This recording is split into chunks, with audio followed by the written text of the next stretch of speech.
Deep ডাইভে আপনাদের স্বাগত। আজ আমরা বাইবেলের কিছু সূত্র নিয়ে কথা বলবো, যা যীশু খ্রিস্টকে একটু অন্যভাবে দেখায়। তাকে বলা হয়েছে প্রকৃত আলো। খুব ইন্টারেস্টিং একটা বিষয়। হ্যাঁ, আমাদের হাতে ওল্ড আর নিউ টেস্টামেন্ট দুটো থেকেই বেশ কিছু অংশ আছে, আর সাথে কিছু ব্যাখ্যাও, যা হয়তো এই আলোর ধারণাটা বুঝতে সাহায্য করবে। আচ্ছা, সূত্রগুলো কোথা থেকে নেওয়া হয়েছে মূলত? দেখুন, নানা জায়গা থেকে, যেমন আদি পুস্তক, গীতসংহিতা, যিশাইয়া, আবার নিউ টেস্টামেন্ট থেকেও আছে যোহান, করিন্থীয়, ইব্রিয়, ১ যোহান, প্রকাশিত বাক্য, বেশ বিস্তৃত একটা সংগ্রহ। বেশ ভালো। তো আমাদের আজকের লক্ষ্যটা ঠিক কি? এই আলোচনার মাধ্যমে আমরা কি বুঝতে চাইছি? মূল লক্ষ্য হল বাইবেলের জগতে আলো শব্দটা ঠিক কি বোঝাতে ব্যবহার হয়। এটা কি শুধুই ফিজিক্যাল লাইট, নাকি এর আরও গভীর অর্থ আছে, যেমন জীবন, সত্য, ঈশ্বরের মহিমা, অথবা অন্ধকার বা বিচারের সাথে সম্পর্ক? একদম। আর সবচেয়ে জরুরি প্রশ্নটা হল, যিশুকে কেন এই আলোর একেবারে কেন্দ্রে রাখা হচ্ছে? কেন তাকে প্রকৃত আলো বলা হচ্ছে? এটা আসলেই একটা বড় প্রশ্ন। চলুন শুরু করি একটা বেশ শক্তিশালী উদ্ধৃতি দিয়ে। যোহানের সুসমাচারে যিশু নিজে বলছেন, আমি জগতের আলো, যে আমার অনুসরণ করে সে অন্ধকারে চলবে না, কিন্তু জীবনের আলো পাবে। হ্যাঁ, যোহান ৮:১২ খুব পরিচিত এবং গুরুত্বপূর্ণ একটা শ্লোক। এই যে কথাটা, জীবনের আলো, এটা আসলে কি? আসুন সূত্রগুলো একটু নেড়ে ছেড়ে দেখি, এর গভীরে যাই। অবশ্যই। শুরুটা কোথা থেকে করা যায়? Old testament? হ্যাঁ, ওল্ড টেস্টামেন্ট থেকে শুরু করা যাক, কারণ আলোর ধারণাটা তো সেখানেই প্রথম পাই আমরা। যেমন ধরুন আদি পুস্তক, সৃষ্টির একেবারে শুরুতে। হ্যাঁ, ঈশ্বর বললেন আলো হোক, আর আলো হল, একদম প্রথম দিনের সৃষ্টি। ঠিক। এখন প্রশ্ন হলো, এটা কি কেবল দিনের আলো, নাকি এর পেছনে আরও কোনো মানে আছে? আমার তো মনে হয় এর মানে আরও গভীর। যেমন ধরুন, গীতসংহিতা ৩৬.৯ পদে কি লেখা আছে? কেননা তোমারই কাছে জীবনের উৎস, তোমার আলোতে আমরা আলো দেখতে পাই। ওহ আচ্ছা, এখানে তো আলোকে সরাসরি জীবনের উৎসের সাথে জুড়ে দেওয়া হচ্ছে। একদম। এটা শুধু দেখার জন্য আলো নয়, এটা জীবনের উৎস থেকে আসা আলো। এটা ঈশ্বরের উপস্থিতি, তার পবিত্রতা, তার জীবন দেওয়ার ক্ষমতার প্রতীক। ওল্ড টেস্টামেন্টে আলো মানে তো শুধু অন্ধকার দূর হওয়া নয়, আলো মানে নিরাপত্তা, জ্ঞান, ঈশ্বরের আশীর্বাদ, এইসব। আর ভাববাদীদের লেখাতেও তো এই আলোর প্রসঙ্গটা বারবার এসেছে, তাই না? বিশেষ করে যখন ভবিষ্যতের আশা বা পরিত্রাণের কথা বলা হয়েছে।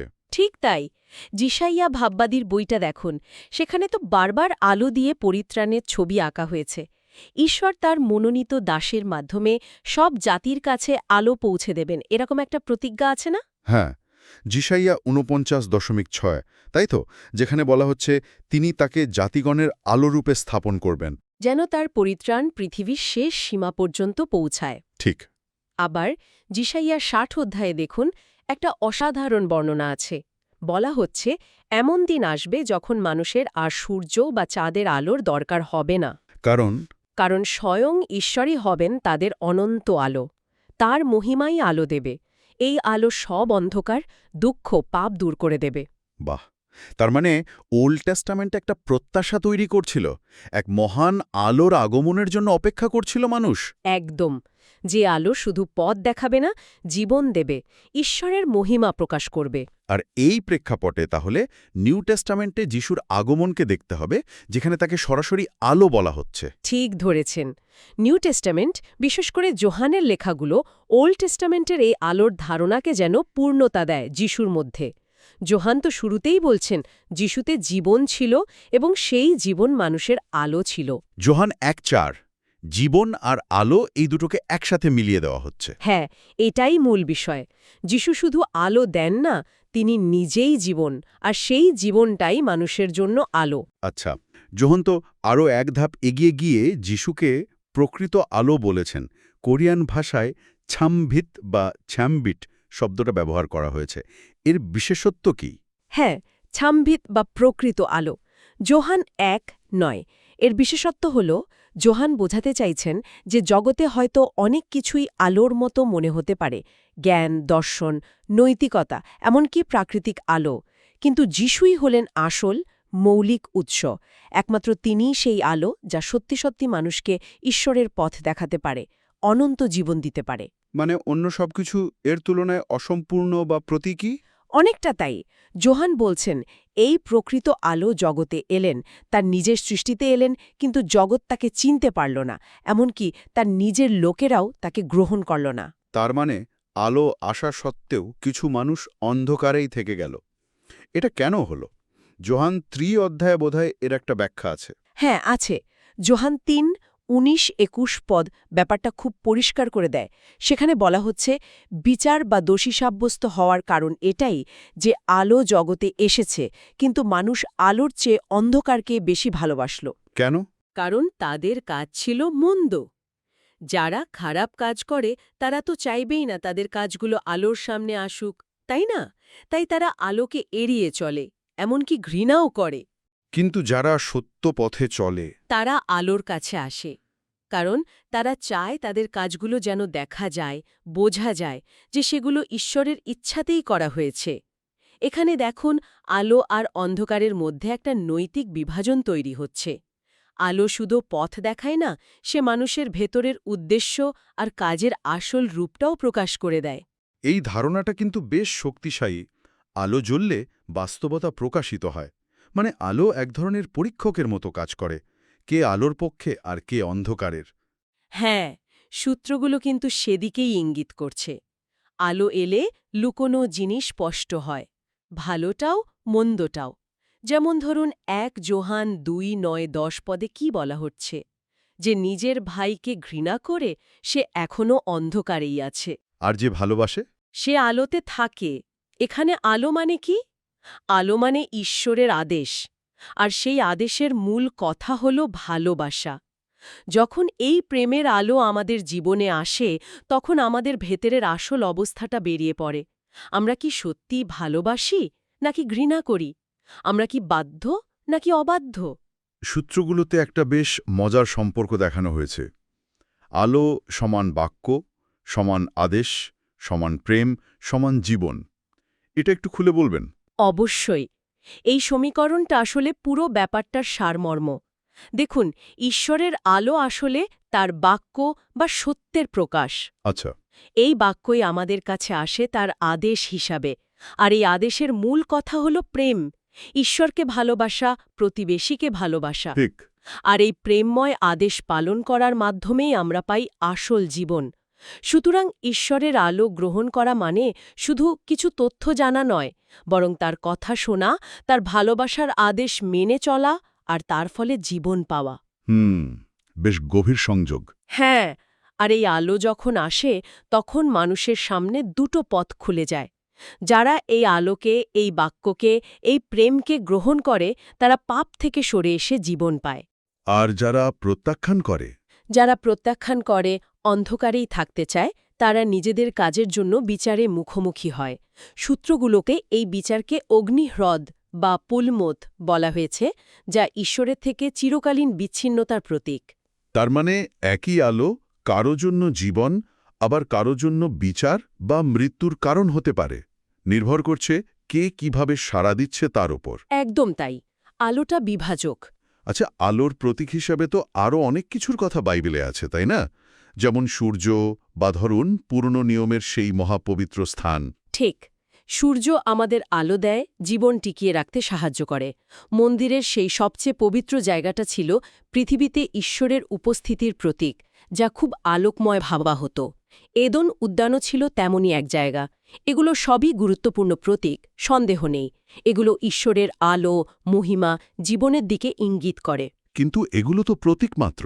হ্যাঁ, নিউ টেস্টামেন্ট আর বিশেষ করে প্রকাশিত বাক্য এটাই স্পষ্ট করে। এগুলো প্রতীক। আসল আলো, আসল মন্দির, আসল জীবন, এসবের মূর্ত প্রতীক হলেন যীশুখ্রিস্ট। প্রকাশিত বাক্য 21 অধ্যায়ে দেখুন, ভবিষ্যতের নতুন পৃথিবীতে কোনো মন্দির থাকবে না। কেন? কারণ স্বয়ং ঈশ্বর আর মেষশাবক মানে যিশুই হবেন তার মন্দির। সেখানে সূর্য বা চাঁদেরও দরকার হবে না, কারণ ঈশ্বরের মহিমাই হবে তার আলো, আর যিশুই হবেন তার প্রদীপ। তিনিই সেই প্রকৃত আলো। যার প্রতীক ছিল পুরনো নিয়ম বা প্রকৃতির বিভিন্ন আলো। ঠিক। বেশ, তাহলে যারা এই প্রকৃত আলো গ্রহণ করে, মানে বিশ্বাসীরা, তাদের ভূমিকা কি? তারাও কি কোনোভাবে আলো হয়ে ওঠে? অবশ্যই, এটাই তো খুব গুরুত্বপূর্ণ একটা দিক। যখন কেউ যিশুকে, এই প্রকৃত আলোকে, নিজের জীবনে গ্রহণ করে, তখন সে নিজেও যেন একটা ছোট আলো হয়ে ওঠে। যিশু নিজেই তো তার শিষ্যদের বলেছিলেন, তোমরা জগতের আলো। মথি 5:14। হ্যাঁ, আর ফিলিপিও 2:15 বলা হচ্ছে, বিশ্বাসীরা যেন এই অন্ধকার জগতে নিষ্কলঙ্ক থেকে জ্যোতিষ্কদের মতো আলো দেয়, মানে তারা যিশুর আলোটা নিজেদের জীবনে প্রতিফলিত করে। কিভাবে? তাদের ভালো কাজের মাধ্যমে, তাদের ভালোবাসা, তাদের সত্যনিষ্ঠ জীবনযাপনের মাধ্যমে।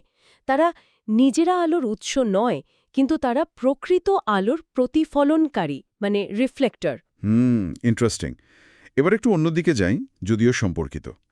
ওল্ড টেস্টামেন্টে একটা ধারণা বেশ প্রচলিত ছিল যে মানুষ সরাসরি ঈশ্বরকে দেখলে বাঁচতে পারে না।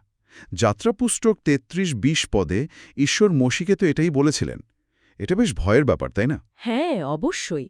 অসীম পবিত্র ঈশ্বরের মহিমা পাপী মানুষের পক্ষে সহ্য করা অসম্ভব, এটাই ছিল ধারণা। কিন্তু আমরা তো দেখি কিছু ক্ষেত্রে, যেমন আদম, মোশি বা স্যামসনের বাবা মানোয়া, এরা ঈশ্বরের মুখোমুখি হয়েছেন এবং বেঁচেও ছিলেন।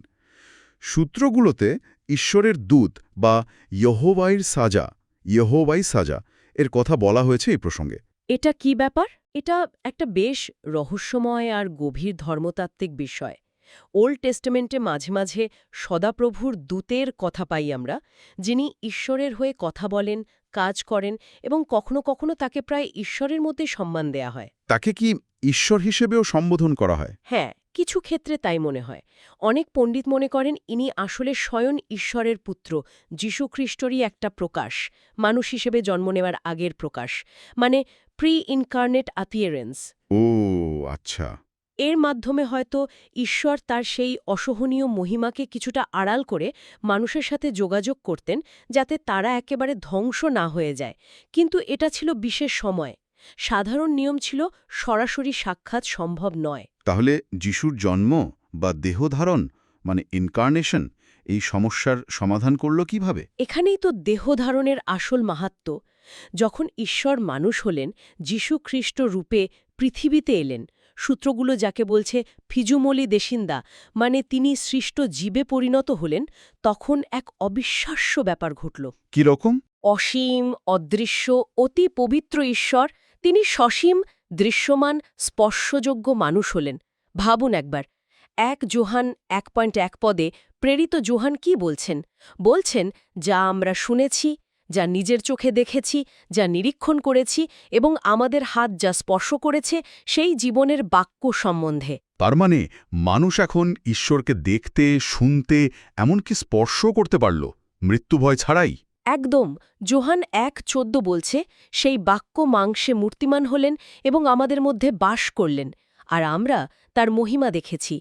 ঈশ্বর যেন স্বেচ্ছায় নিজেকে ছোট করলেন, তার ঈশ্বরত্বকে মানবত্বের আবরণে ঢাকলেন, যাকে বলা হচ্ছে সুসুরো ফিউসিন্দা বা নিজেকে শূন্য করলেন। কেন? যাতে তিনি আমাদের স্তরে নেমে আসতে পারেন, আমাদের একজন হতে পারেন, আমাদের সাথে সম্পর্ক স্থাপন করতে পারেন। এটা ঈশ্বরের ভালোবাসার চরমতম প্রকাশ। মানুষের কাছে আসার জন্য তিনি নিজেই মানুষ হলেন। এটা বোঝা কিন্তু বেশ কঠিন। মানে অসীম ঈশ্বর কিভাবে সসীম হলেন? ঈশ্বর তো সময় আর স্থানেরও ঊর্ধ্বে, তাই না? ঠিক তাই। ঈশ্বর সময়ে আর স্থান সৃষ্টি করেছেন, তিনি এগুলোর দ্বারা বাধা নন। যিশাইও বা প্রকাশিত বাক্যে তিনি নিজেকে প্রথম ও শেষ, আলফা ও ওমেলা বলছেন, মানে সময়ের শুরু আর শেষ তার হাতে। কলসীয় বলছে সবকিছু তার দ্বারা সৃষ্ট আর তাতেই টিকে আছে। তিনি একই সাথে সব সময় সব জায়গায় আছেন। কিন্তু আমরা তো সময় আর স্থানের মধ্যে বন্দী। হ্যাঁ, আমরা সৃষ্ট জীব, আমরা এই গণ্ডির মধ্যেই থাকি। তাই আমাদের এই সসীম মন দিয়ে সেই অসীম কালাতীত ঈশ্বরকে পুরোপুরি বোঝা সম্ভব নয়। যিশাইও তো বলছেনই, ঈশ্বরের পথ আর চিন্তা আমাদের থেকে অনেক উঁচুতে। আকাশ যেমন পৃথিবী থেকে উঁচু। ঠিক, এই বিশাল ব্যবধানটার কারণেই ঈশ্বরকে যদি আমাদের জানতে হয়, তার সাথে যদি সম্পর্ক পাতাতে হয়, তাহলে তারই আমাদের স্তরে নেমে আসাটা জরুরি ছিল। দেহধারণ ছিল সেই সেতু, অসীম আর সসীমের মধ্যে, ঈশ্বর আর মানুষের মধ্যে। আচ্ছা, পুনরুত্থানের পর যিশুর অবস্থা নিয়েও তো সূত্রগুলোতে কিছু কথা আছে। বলা হচ্ছে তিনি ফেরেশতার মতো হলেন, আর যোহান যখন তাকে প্রকাশিত বাক্যে দেখলেন সেই রূপে, তখন তিনি মারা যাননি, যদিও রূপটা খুব তেজস্বী ছিল। হ্যাঁ, পুনরুত্থানের পর যিশু এক নতুন মহিমান্বিত শরীর লাভ করেন। এটা সাধারণ মানুষের শরীরের মতোও নয়, আবার শুধু আত্মিকও নয়। ফেরেশতার মতো হওয়া হয়তো তার সেই নতুন অবস্থার একটা দিক বোঝায়, যা আর মৃত্যুর অধীন নয়, জাগতিক সীমাবদ্ধতার ঊর্ধ্বে। আর যোহান যে রূপটা দেখেছিলেন, প্রকাশিত বাক্যে যোহান যে রূপ দেখেছিলেন সেটা ছিল তার ঈশ্বরীয় মহিমার এক ঝলক। সাধারণ মানুষের পক্ষে তা দেখা হয়তো কঠিন, কিন্তু যিশুর বিশেষ অনুগ্রহে যোহান তা সহ্য করতে পেরেছিলেন, যদিও তিনি প্রথমে অভিভূত হয়ে পড়েছিলেন। সূত্রগুলো আরও বলছে যে যিশু শেষ পর্যন্ত সব শত্রু, এমনকি মৃত্যুকেও জয় করে, আবার তার আগের ঈশ্বরীয় অবস্থায় ফিরে যাবেন তৃত্বের দ্বিতীয় ব্যক্তি হিসেবে। হ্যাঁ, ১ করিন্থীয় ১৫ অধ্যায়ে এই বিষয়ে বলা আছে। তিনি সমস্ত শাসন, কর্তৃত্ব ও ক্ষমতা বিলুপ্ত করে রাজ্য পিতার হাতে তুলে দেবেন। তবে এই বিষয়গুলোর পুরো অর্থ বা প্রক্রিয়া আমাদের সীমিত জ্ঞানে বোঝা সত্যি কঠিন। আমরা ততটুকুই জানতে পারি যতটুকু ঈশ্বর আমাদের জানাতে চেয়েছেন। বোঝা গেল। তাহলে সব মিলিয়ে আজকের আলোচনার মূল নির্যাসটা কি দাঁড়ালো? সবচেয়ে গুরুত্বপূর্ণ কোন বিষয়টা আমরা নিতে পারি? আমার মনে হয় সবচেয়ে গুরুত্বপূর্ণ টেকঅ্যাওয়ে হল যীশুখ্রিস্ট কেবল একজন ঐতিহাসিক ব্যক্তিত্ব বা নৈতিক গুরু নন। বাইবেলের সূত্র অনুযায়ী তিনি হলেন সেই প্রকৃত আলো। তিনি শুধু পথ দেখান না, তিনি নিজেই পথ, সত্য এবং জীবন। তিনি সেই আলো যা আমাদের চারপাশের জগতের, আমাদের নিজেদের ভেতরের বাস্তবতা, পাপ এবং সত্যকে স্পষ্ট করে তোলে। আর সবচেয়ে বড় কথা, তিনি মানুষ হয়ে পৃথিবীতে এসে সেই অসীম অগম্য ঈশ্বরকে আমাদের নাগালের মধ্যে এনেছেন। ঈশ্বর আর মানুষের মধ্যে সম্পর্ক স্থাপনকে সম্ভব করেছেন। তিনি কোনো প্রতীক নন, তিনি হলেন আসল বাস্তবতা। সত্যি খুব গভীর একটা উপলব্ধি।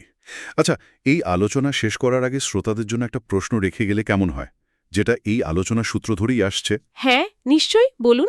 আমরা তো আলোচনা করলাম যে যিশু হলেন প্রকৃত আলো, আর যারা তাকে বিশ্বাস করে তারা তার আলো প্রতিফলিত করে ছোট আলো বা জগতের আলো হয়ে ওঠে। হ্যাঁ, মাথি ৫:১০-১৬। তো প্রশ্নটা হলো, আজকের এই পৃথিবীতে যেখানে আমরা চারপাশে এত রকম অন্ধকার দেখি, মানে অন্যায়, বিভেদ, অসত্য, সেখানে এই ছোট আলো হওয়ার বাস্তব মানেটা ঠিক কি? কিভাবে একজন সাধারণ মানুষ বা একটা বিশ্বাসী সম্প্রদায় তাদের দৈনন্দিন জীবনে, তাদের কথা, কাজ, সম্পর্কের মধ্য দিয়ে সেই প্রকৃত আলোর একটু ঝলক অন্যদের কাছে পৌঁছে দিতে পারে? এটা মনে হয় আমাদের সবারই একটু ভেবে দেখার মতো বিষয়। খুবই প্রাসঙ্গিক একটা প্রশ্ন। এটা নিয়ে সত্যিই ভাবা উচিত।